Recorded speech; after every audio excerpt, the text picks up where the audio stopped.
He is our next candidate for our current school board, for our current superintendent. And I would like you all to give him a warm round of applause.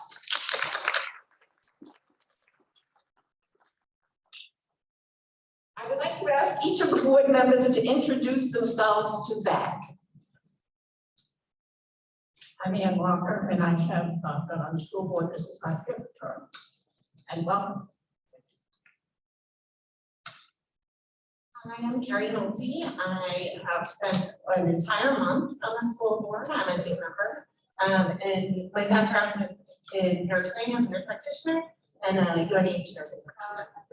Thank you. Yes, hi, I'm Elizabeth Barrett. I am also new with Carrie here.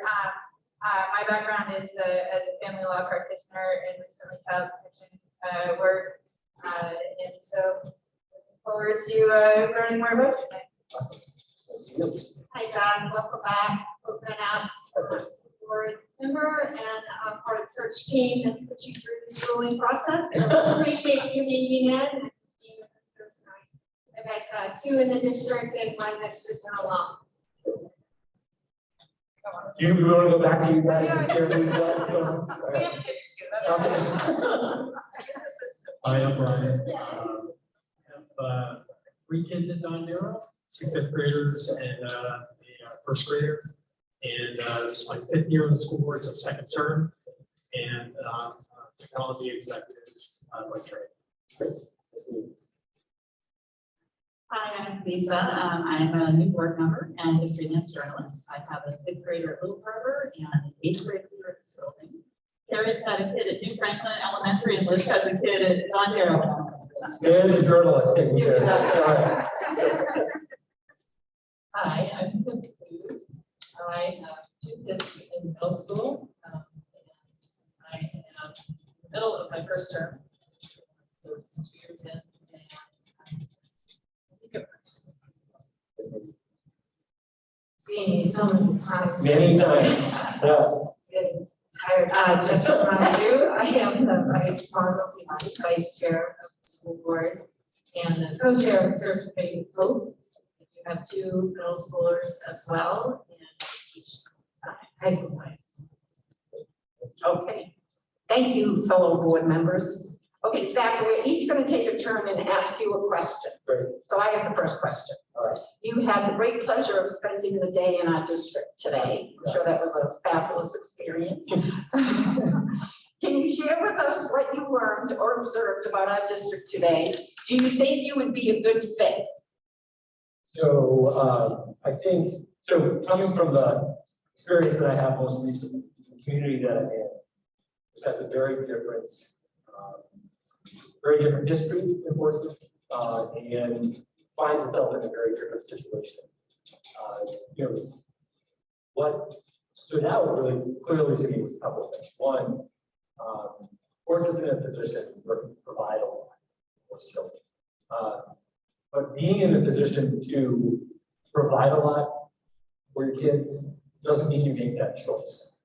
And so what I saw today around facilities, the level of staffing, what I saw was a community that had the ability to provide for kids that are in a really strong way and was doing and choosing to do it. And so that was, you know, that was an exciting prospect to see that occur. You see a lot of good, smart work. And then in terms of, you know, in terms of a fit, and I think that's, I've been really honest with the screening committee and anybody I've been talking to that throughout this process and some other processes that I've been in, I'm not looking to oversell who I am. I just want to be honest. Like, this is who I am. Here's who I am. This is what I do. Be transparent and authentic about that. And then put you in a position where if we are a match, we make that choice. But I don't want to trick you into a match. So what was great about today was I really enjoyed being with your staff and with your students. And one of the things I believe, this is really important work, but it should be fun. It should be joyful. And I had an opportunity today to sit with students and laugh, you know, and they have some great questions for me. I had everything from at New Franklin, I had, if you come, are we gonna get more pizza? And all the way up through some interesting questions here about the middle school, about like what would snow day look like if we came remote, why would that happen? And then all the way up into statistics course at the high school where I just happened to sit with one of the stronger members of the debate team who was not going to let me wiggle out. I watched it, and it was great. It was great. We had this really good dialogue. And as a teacher, as a former teacher, and someone who still sees himself as a teacher, even in this role, you get energy from kids because that's what this whole enterprise is ultimately about. And so if you can't get jazzed about hanging out with the second grader and talking to the head of the debate team, and feeling joyful about that, also taking away things from what those students are telling you about their experience, then you're going to struggle in this role. And today, as I walked around, I felt like, because I've been at that. You had one of your teachers, Joey Shaw, about that debate. And he asked me this question. And I told people, so I said, how did all this stuff go in Portsmouth? And I said, well, this guy told me zero. And what he asked me was, he said, look, in your career at this point, as an administrator, you had to be a builder. You had to build from scratch and build something that was in tough shape and try to bring it into a position. If you're not, and you talk a lot about the cause and crusade and all those things, that's not necessarily what you're able to do. Are you going to be able to function in terms of your own intrinsic motivation? And I've been thinking about that a lot. And then walking through today, I think what I took away from it was there's a lot of things here that need to be preserved because there's a lot of things that are going very well. And that is fragile. Very easy for this to get broken. And then the other part is that there's still stuff to do. And it was good, but it was like, yeah, there's purpose here for me. So I walked away thinking, yeah, this could be a thing. And when we started the process, I wasn't as sure, but as I've grown to know you, feeling better and better about that possibility.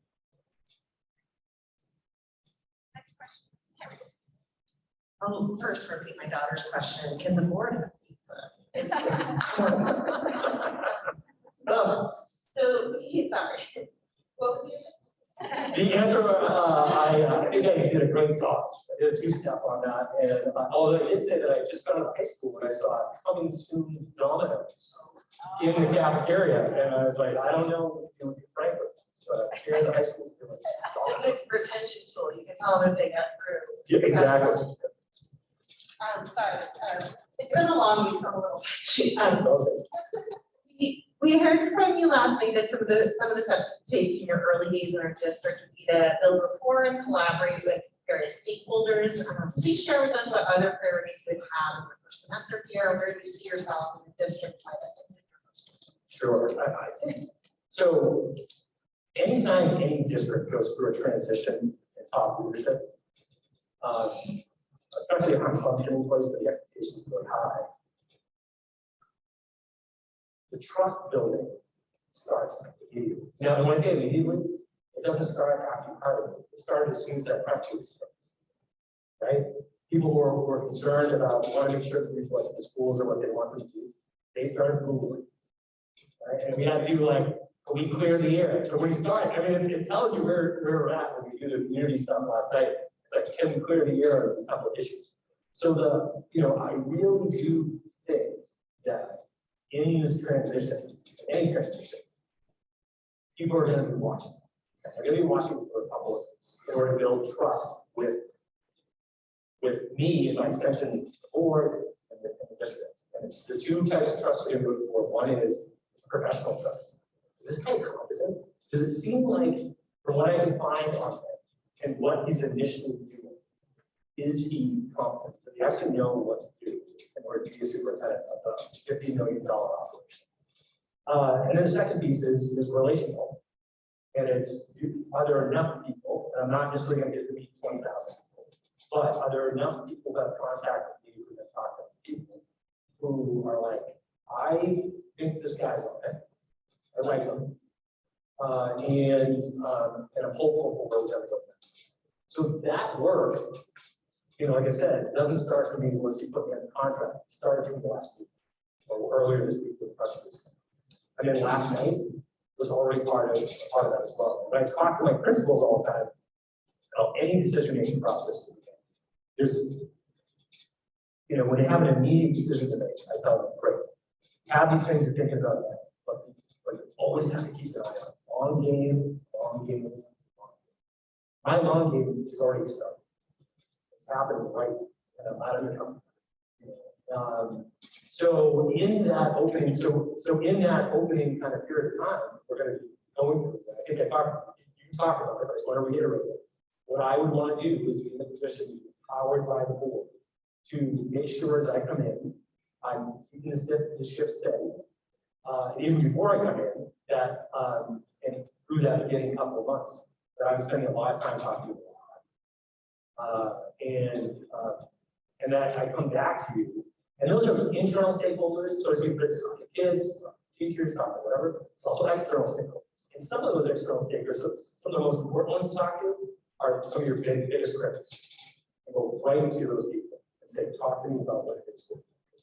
That's about masks, that's about, you know, other things. Let's talk about it. I'm here, I want to hear what you have to say. So, and then come back to you guys and say, this is what I'm hearing. This is what I synthesized from other people. And this is my initial proposal to you about where my attention should be for the next 18 months or so. So I think, and I'm not trying to dodge the other things. Like I had a great conversation in this high school class today where a student asked me, what are you going to do in the first couple of months? And I said, Lachlan, I'm not trying to dodge it, but here's the deal. I, tell principals who are new coming into the district, we're like, well, I'm gonna go in, I'm so excited, I'm gonna do boom, boom, boom, boom. And then I always tell them, I think I said this last time, slow down. You don't know anything yet. You think you do anything. So with me, I'm throwing them on knowledge of what's going on, but I think any 5-point plan that I gave you tonight, premature, it'll probably be inappropriate. And not inappropriate to tell you that this is my plan. I can trust you some great ideas, but inappropriate because I don't know one to say these are the action steps that are going to change the world. That's going to have to come with doing the work first, be in a position to be knowledgeable about what you're doing, and then navigate that. Basically. Thank you. It sounds like you somewhat answered the question that I'm going to ask, but maybe there's more to it that you'd like to expand on. What does being visible in a district the size of Portsmouth look like to you? Yeah, it was good. I'm just going to work this high school class conversation we had today. We had some great questions. So how involved are you going to be in our high school? What does that look like to you? What's it going to be? And I told them, I'm like, look, I love when I have the opportunity to be here talking to you guys. It's great because, and I'd like to be doing that a lot more than I have the opportunity to do, because very often I'm off dealing with adult problems, adult concerns, and usually a decent amount of adult anger. And that's part of my role. And I put it to a teacher and I'm like, I do that so this guy can do his job. And so I want to be visible. I have a desire to be visible. That's like being at games. Somebody's like doing events and being like, oh, I know that guy. There's something before about relational trust. You don't know relational trust, you actually have to be around. So people can walk up to you and be like, hey, how's it going? I'm so-and-so, in second grade. Those types of things. So that's part of it. But then, walking schools. So what I do now, well, COVID has made this real complicated. Let me say what I have done with COVID is on a weekly basis, I go out to the schools and I see principal service as a big part of what I do. So I go out and I have a hour and 15, hour 20-minute time slot with the principal. We walk the school, like let's go see some stuff. What's going on? Say hi to kids, sit in some classes, see what's happening. And then after we go back to their office, I'll debrief a little bit about what we saw. But as I said, principal service is key. So most of the time I'm saying to them, what do you do? What is going on right now inside of your school? You're struggling with your thought partner on, or you might need my support. That's what we do. So those are some of the structures I built in my current work. And as much as you have double the number of students that I have, you don't need to go 1 to 2 more schools than I've got right now. So a lot of that is still very good. There's some more things. I'm sorry.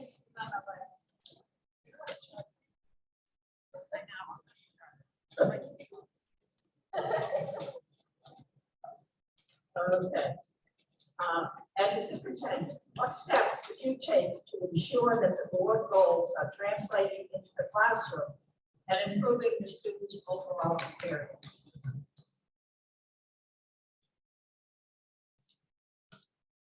So I think, well, first is, I know you have some initial goals right now.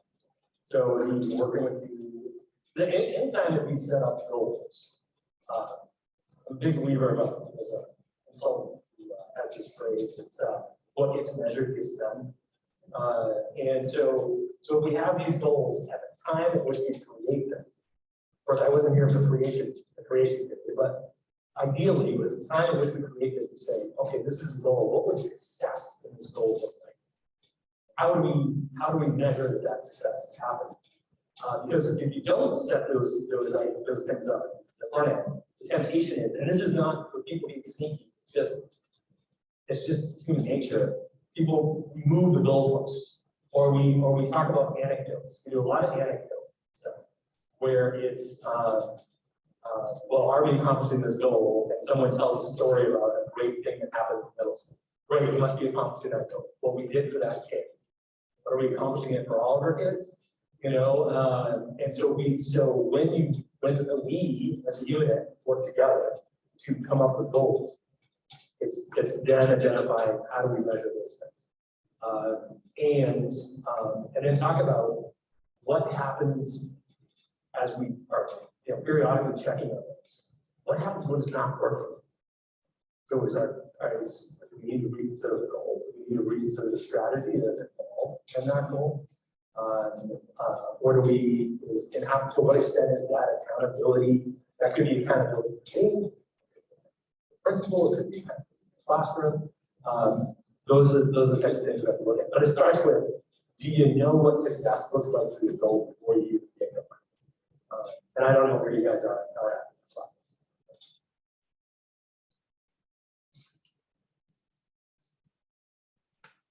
Hello. There you So my question is, how do you assess when you need to stay the course or change the approach? go. All right, so there we go. Flows right in, right? From where we were.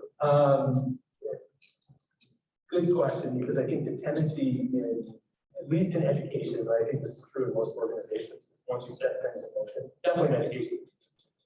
We have an idea that we think is a great idea, and then let it run. And we don't do the stuff I was just talking about, right? And then especially as this happened with ideas about that involve staffing, because now you put a human being into a position based on an idea. But you're not seeing the results that you want to see, and you've given it enough time you think was reasonable when you originally sat down to get to where it needs to go. But now you have Sally, the teacher, who you really like. The program is not working. You really like Sally. Kids like Sally. And that's when you get in interesting situations where not Sally's fault. The program design wasn't really set up originally the way it should have been. And Sally just continues to work with us. And then we layer something on top, a new thing, a new person, a new program, a new whatever. But it's still trying to ultimately accomplish the same thing we established. So I think what's challenging again, if you don't set up those markers, and a lot of this is interplay, should be interplay between you and me. We set up those markers. And we don't just set up end goals, we talk about intermediate measures. And what are those intermediate measures? And what is an appropriate time? And it shouldn't be, well, 3 years from now, we'll evaluate whether or not this is working. It's like, what would be the intermediate evidence at whatever interval that we decide we're going to use that would tell us, yes, this is worthy of continuing. We're not going to promise anything, but we at least are progressing enough that it's worth going with. And again, that is, I can't give you a specific example because that would really depend on us working together around identifying those things. So we're balancing two things. What me as employee number one is telling you based on what I'm getting from the rest of the organization. But also you around how long, as an elected representative, how long am I willing, do I think it's appropriate to let this thing run? So what taxpayers' expectations are for this to not be ceased. And I think that is the dance, as a dance you would be doing. Interval, establishing not just the end goal, interval measure. But then you got to know one more thing I would just say about that. Then you actually have to know, again, it goes back to Anne's question, you have to know what success looks like at the beginning. And setting up goals when you don't know what success is really in trouble. So Seth, I just want to stay with that for a little bit. Yes. I know you said you couldn't give an example Sure. for this district. Yeah. But you've been in several districts and your time as a superintendent. So share a real world example with us of a time that you have been in a situation where you've seen a direct negative impact for student outcome. And how did you shift, or what steps did you take to approach the shift for recovery? Sure. So let me start with, so in the place where I currently live, and it's the only place I've been superintendent, I have to fight every day. And very often in terms of our budgetary process. So I watched you guys the other night talk about outdoor education. I was curious about how you all function and what you would look like. And so I saw a bunch of things happen that I'm not used to. So principals presented these ideas. They had kernels of things they were doing with. Okay. So they had these kernels of things that were happening with White Line, and as a result of COVID, they wanted to accelerate some of these things. And so what I'm used to in a situation like that, my current environment, is the conversation in the budgetary sense would be, how can we strip this down a little bit and do this cheaper? So what you guys did, which was great, and I'm like, this is another okay, this could be an amazing opportunity. As you guys said, well, that's great, but have you thought about this other way in which you can do it more sustainably? Or are there other things you need realistically in order to promote and support this program? Could we keep White Pine and do this other thing to build internal capacity? So, I mean, those, that is just a different situation, very promising for me, and I'm excited about the possibility. Back to my situation, because that's not the way in which we operate. On an annual basis, I'm in a situation where I sit with my board in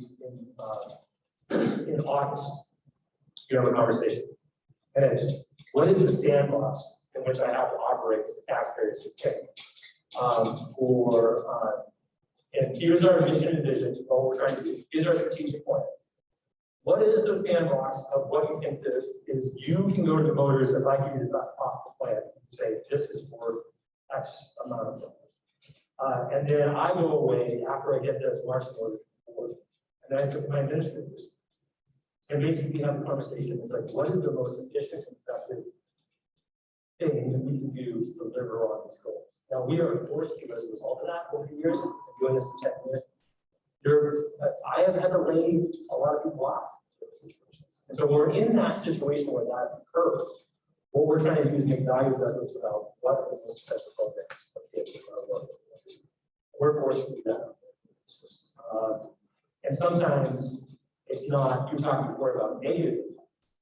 Sometimes in our case, it's not negative. It's about what's marginally less effective than other things. We don't count luxury of being in a position where it's like, we're just identifying negative. Very often, like, we have to cut $300,000 from what's happening with people in our district. And we're really looking at that, what are failures, what are comparatively less effective. And then make those decisions to really putting the things I talked about before, the other questions. These are human beings who are in our system, we care about as people. But ultimately, we have to answer to what the resources are that are available to us, and what do we think based on what we're measuring.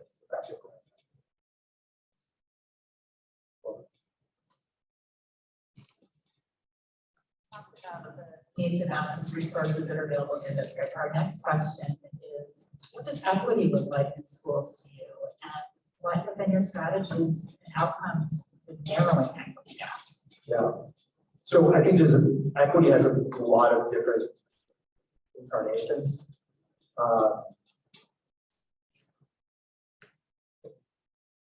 So when I walked into Springfield, the primary thing initially, the primary thing that I was trying to deal with was second, socioeconomic. And a community with a high response population. And I say that was my focus initially. But I also was dealing with it twofold. So it's like that and what's happening in terms of achievement.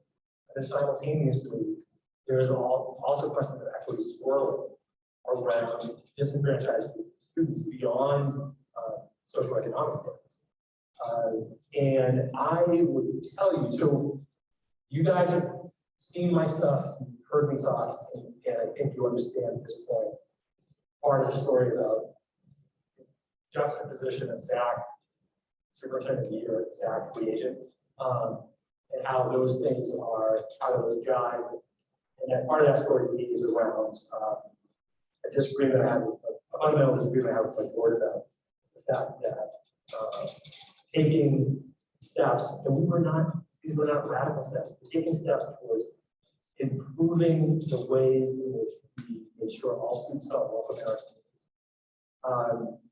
And that those were core functions to fulfilling our vision, which is, to create capable cosmopolitans who are ready to change the world and improve the community. Well, you can't do that if those students all across the board, if all students are not welcome in the building, and students who are not in those traditionally discriminated against groups aren't being educated to be in a position to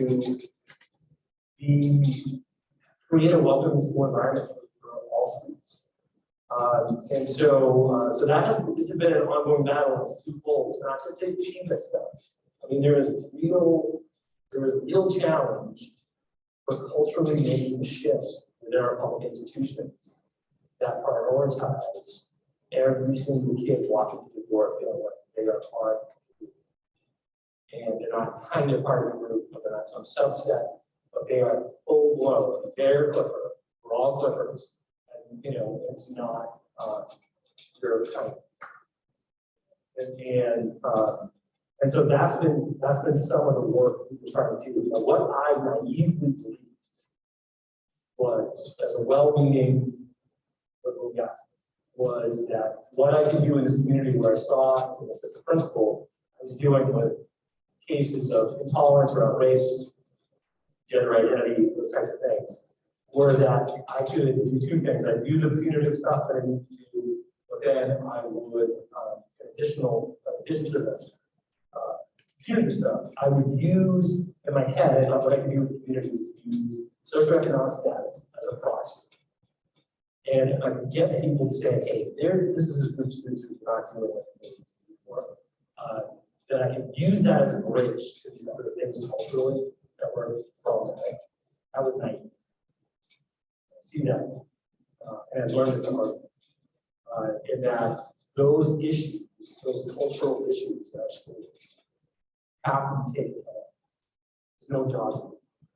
If you truly want all kids to be welcome in schools and have all kids by being welcome, have a social emotionally safe environment where they're then able to be learners. You cannot learn in an environment where you feel stressed and you feel afraid, you get into, get to fight or flight mode. The brain switches up what it's doing. You're no longer going to be using your frontal cortex, you're not going to do what you need to do. So even if you don't think about it as a humanitarian, it's humanist about this case. And all you were interested in just in learning, it's still the right thing to do. If you want to be successful. So we've been trying to do that work in different ways. And we do a lot of stuff when it comes to achievement gaps for kids who are of lower socioeconomic status. We use interventionists, we use Title I programming, we do a variety of different things to try to give those students additional instruction. We also do a lot of stuff to try to help those students and those families by partnering with other entities in the community. Whether that's our mental health services, staff, other family-based nonprofits, to try to do wraparound services for those kids and those families. But I would say that I want to work in a place where that idea that we are servicing all kids is not lip service. It is real. And people are willing to take the hits. Politically and personally, when forces who are uncomfortable with that come forward. And I hope this is that type of place. Because that's the type of place I want to be, and that's a if this isn't, that's okay if that's not a priority. I'm going to put you sometimes in uncomfortable situations as your educational student, but I'm hoping that you, based on the community in which you're in, you're ready to come along with that. And I'll do it in a responsible way, not a radical way, but with the passion of it.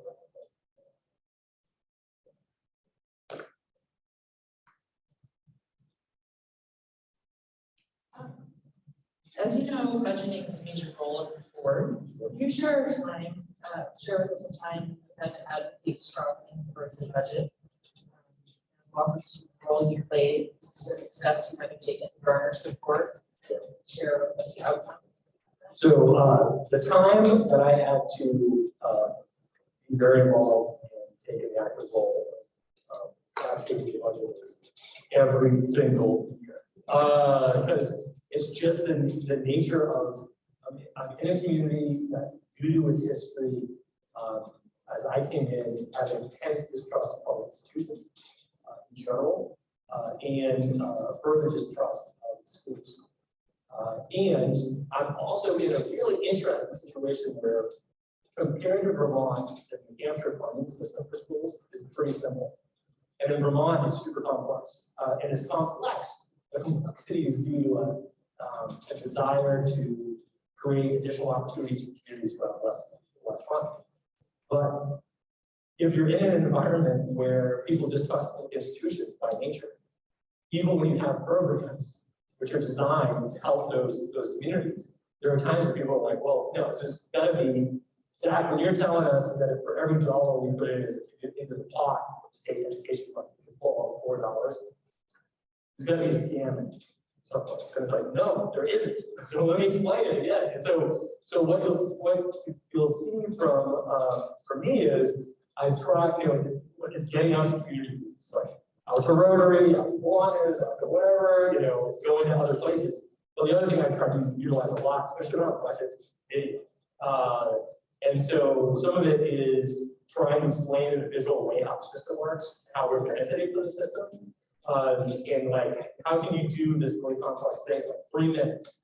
Or in a 3-minute way, if people are going to get it, they're going to walk away with it. And the other thing I started doing was, and who knows, in a city of 20,000 people, if I would get away with this or not. But I would have this, you have those critics in the community around budgets, who are typical voices, they're all the time, and their viewpoint is not illegitimate. It's okay to come to the table and say we should be more efficient with dollars. But they would be on social media talking about these questions, things, and be saying stuff. Sometimes it was incorrect, sometimes it was correct.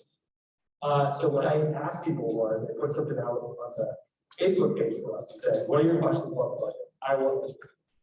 And then, although I definitely was not dressed like this, but you got the Zach on a Sunday afternoon out in the screen porch with a Springfield t-shirt on, being like, okay, the next question is from Mrs. So-and-so. Mrs. So-and-so says, why the heck does it cost us $18,000 to educate a kid? I can send a kid to college.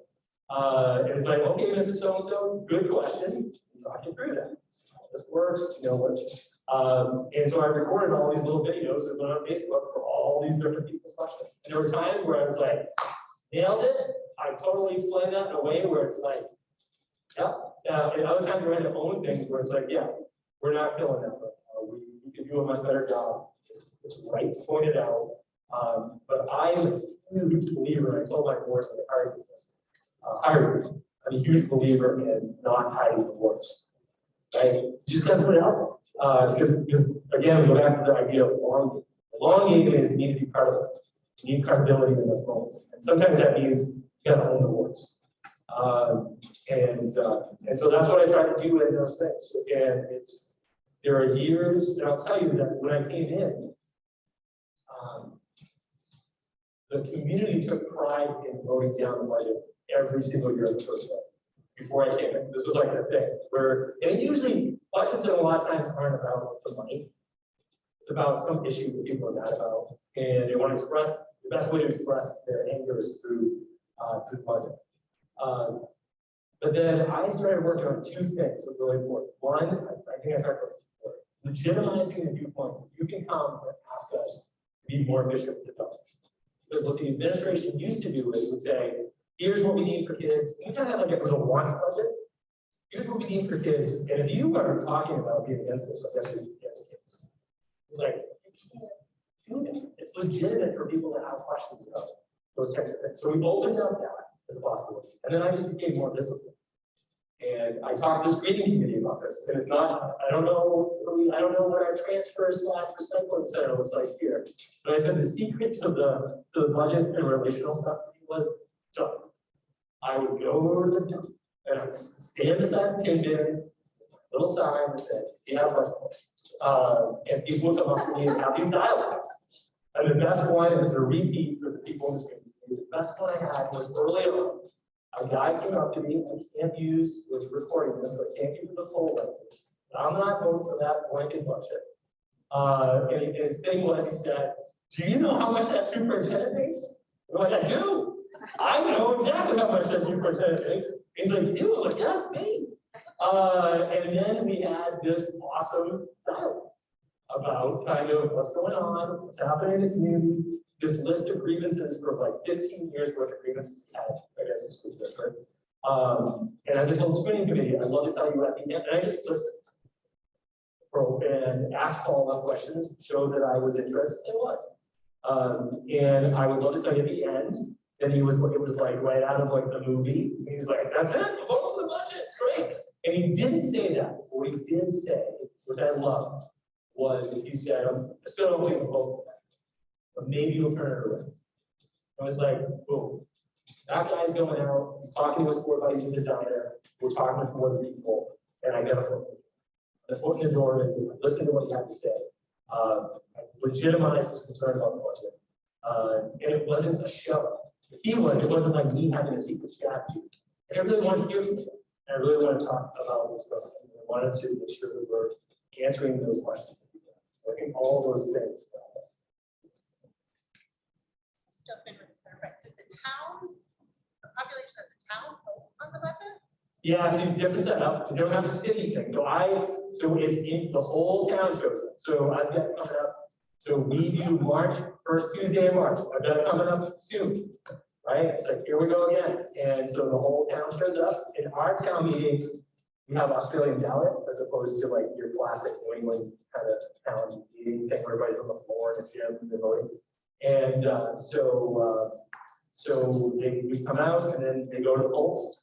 People vote on the budget, vote it up, vote it down. And in my community, I know no matter what, there's 600 people going to vote against it every single time. It doesn't matter. I'm giving out gold bars. And I get a win over 601. You know, and that's the thing every year. And I'm going to do it in a way where I'm not advocating. You must go vote for the budget. I'm informed. I can't advocate for my own stuff. And so I'm a teacher, and I gotta go teach, but I gotta teach the I have a question. Yes. What are your expectations of the board? So I'm gonna ask you a repeat question. So my question that I ask all boards that having conversations with boards is one that I share with the screen that I would want to know from you with those expectations. And it's where do you collectively believe, what is the role of the board? Where does that start and stop? And what is the role of the superintendent? Where does that start and stop? And the best of your ability, when those two things come really close together, where is it? What does that look like? Because I think, and I'll preface why I'm asking the question. I think the places that work are when there's role there. And that is not, I want to be clear about this. This is not Zach is looking to be a percent. Not. But I just want to make sure we both know what we're expecting. And if that's clear or not clear. And then what your understanding of that relationship. Are you answering that question of what are our expectations of your expectations from us? You're answering that by asking. Yeah, I'm a teacher, Socratic dialogue. So I would say to you, first you answer our question. And then All right. This is like my buddy Sam and the debate club. All right. So in Vermont, by statute, this is Vermont, so I'm coming from the strange land across the way, right? And in that strange land, the board has certain responsibilities, and that is to set the overall goals for the operation. What we're trying to do, to create policy around making sure that we're doing those goals, to create a budget which is reasonably designed to fill those goals, to supervise your employee, to act as a quasi-judicial body in situations where somebody needs to weigh in on some issue, whether that might be an issue or an issue. And I don't know if I'll leave anything out, but those tend to be the things. My experience is that those things, in some cases, are not what people want to talk about with boards. Because in some cases, people get on boards because there's a particular issue that they're passionate about. Because who else would do this, right? This is like you're spending all this time away from your families, you don't get a lot of fan mail as a result of doing this work. So you have to have something that's a motivating to get you on to. And sometimes those things are not budget, policy, supervising employee number one, and those types of things. They're more down the weeds. If where those weeds are is not clear, it leads to boards and superintendents being angry with each other. And so I want to avoid a scenario because I'm dealing with it now, right? So I'm dealing with a situation where I spent a quarter of my life giving to a certain community, and now this now a spot where that project for me is coming to place. And part of that is it was not well planned. So that's what I'm hoping for. So there you go. That's my invitation. Do you have any other questions of us? I think that the other types of I don't think so. I think the questions. I mean, the classics, right? What are you looking for?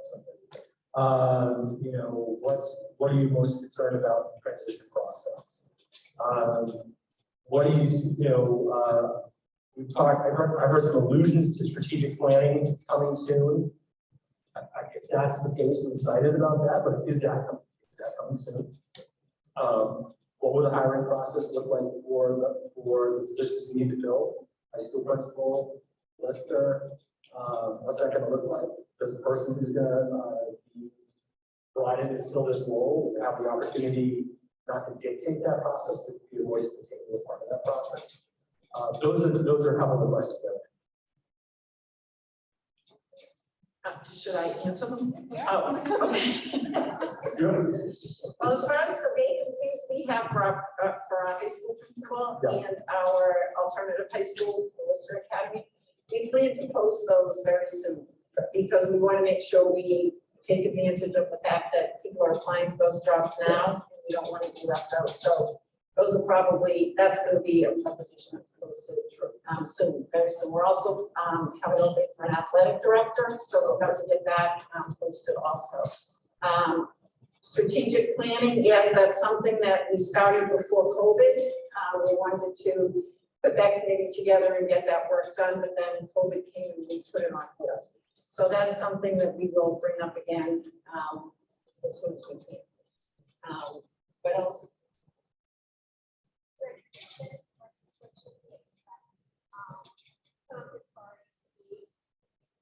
Well, we always consider ourselves as a board, we have 3 functions and we've touched on all of them. We hire and fire a superintendent, we set policy, and we establish the budget. So those are the 3 roles that we all look at ourselves as doing, obviously in conjunction with the superintendent.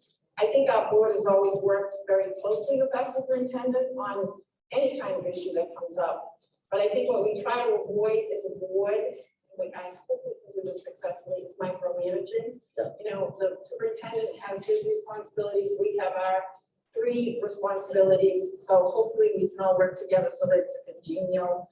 And I've been on the board for many years and it really always has been. So I think it's a trend towards that. Hopefully it will continue. That we work very, well with us. Yeah, and I understand that there's a trade-off in that, so the extent to which I've given the opportunity to have, beyond those 3 things you're talking about, opportunity for me to see to the other parts of the operation, it also comes with accountability. And I understand there's enhanced accountability. If I'm saying, here's the stuff that hopefully you guys are in, here's where I'm at. I have to understand that that comes with higher risk for me, because I can't go back to you. Because I'm saying I want responsibility for this work. So I understand. Do you have any other questions of us? I don't think so at this time. I would just say that I really enjoyed the process. I think the way in which someone said exhaustive process, so said, I from the beginning, I think when I did my first interview, and I was talking to colleagues and family members, and they said, how's it going? What's the interview process like? I'm like, well, I'm going to Portsmouth for 3 hours. And they're like, whoa, 3 hours. What the heck is a 3-hour interview? And I want to tell you, that was a great decision. Great decision. You can do a 1-hour interview and know kind of what the questions are going to be. Do your little interview show. And I really appreciated the thoroughness of your process. Work you've done to try to do as much as you can with that. Me and I'm sure the other candidates. It has become a selling point for me, for you, that you've been very thoughtful in the way in which you've gone about the process, and it's different. It's easy to do what everybody else does. You do the classic, got my 3 letters, I write a nice note, you have an hour interview with me, I go around the community and look at schools and done. Now you're the superintendent. And that is a really, really challenging way to feel confident as a board member to say, I think this person can do this job. I feel like that's like throwing a dart, throwing a dart at the board. It's a good one. So I really appreciate the thoroughness of what you guys have done, and I hope it lands you who you need, because my understanding is this is a big deal. It's a big deal anyways, but it's a big deal too that it sounds like you've gone through a very long period of internal candidates. There's been this lineage of people who have been part of your system. This is your first opportunity in years and years and years to bring in someone who's not on the road. And that can be scary. So I appreciate the quality of what we've done, and I hope it I hope it gets you, whether that's me or whoever else it is. Margot, you're the only one that hasn't asked a question. We have about 5 minutes left. Would you like to ask a question? My question, sorry. And now I can find it. Okay. What is your approach to communication with parent and staff? And what are the strategies you have for turnaround time and management? Yeah. So this is something I've had to work on because I was getting, I had to work, well, the place in which I had to work on it was speed of email communication. Because when I came in, what I got worried about was, I didn't want to spend all my time just answering emails. It's super easy as the head of an organization to spend all the time doing it. I want to be out with people and have a conversation. So I had to be on that front, which is one small piece of this. I've worked really hard and talked to my staff. They can tell you in the last several years, my turnaround time. Good. But I think more generally, volume of communication is good. And I think last night I talked about using a bunch of different mediums and being really clear and transparent and all those things. But I think what is so key, and my leadership team rolls their eyes every time I talk about the consultant is Simon Sinek, and how we do work with Simon Sinek. So his thing is, one of his things is that it's the power of why. And that, how and what you communicate stuff is kind of important, but why is really like the whole key. And so to what extent am I in my position demystifying why it is that we're doing things? And being really thoughtful about communicating this in a way that is actually designed for people to understand. As opposed to, I put it out there with my 15 different acronyms in it. And I technically proficiently put out whatever this information is, but most people are not totally sure what the heck I'm talking. And sure as heck don't really understand why we did this thing that they may or may not agree with. So, I think it's that be really, really thoughtful about how you actually communicate to the human beings who are part of the stakeholder. And you have to do that in multiple ways, because it's not just one way in which the 20,000 people you work for receive information. So how can you do that in multiple ways? But like I said, the key is always with an eye on explaining why it was doing what you doing. And less about something a little tiny detail.